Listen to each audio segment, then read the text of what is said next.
So, politics aside, as a physician, I am very concerned about Donald Trump's mental and physical well being.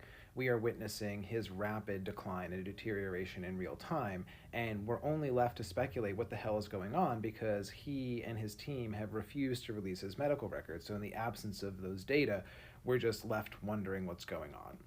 Now, if they were to release his medical records, things that I would be looking out for as a physician to assuage my very real concerns about his health, aside from the traditional aspects of a 78-year-old's medical history, like, full past medical history, allergies, medications, vital signs, full physical exam, and basic lab work, would be, did they do any intensive neurocognitive testing on this man?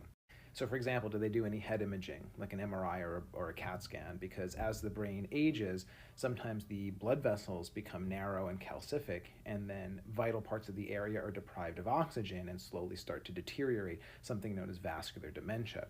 Does the structure of the brain look normal? Does it look like it's atrophying or getting smaller, or the ventricles dilating, as we see with certain forms of dementia? Is there any evidence of a prior stroke, which may explain some of the more bizarre personality changes, like his perseveration on Hannibal Lecter being a real person, or his word-finding difficulties, or the slurring of his speech? There's a litany of metabolic disorders like thyroid, liver, kidney disorders that can make elderly patients confused, disoriented, not know where they are, so he should be checked for those as well. We should know what medications he's on, because sometimes there could be like a medication interaction that can make you confused. Heck, even a urinary tract infection in someone Donald Trump's age could really make you very confused. And this may sound silly, but the man should also be tested for syphilis. And hear me out. We all know Donald Trump's penchant for sexually assaulting women, so he may have syphilis, and what we're seeing right now may be the manifestations of neurosyphilis, and I think we all deserve to know if that's the case.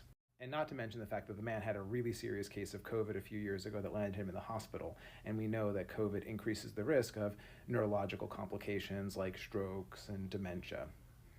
Now, listen, he may be perfectly fine, in which case all of this weird personality stuff is just his personality, and that is unfortunately incurable.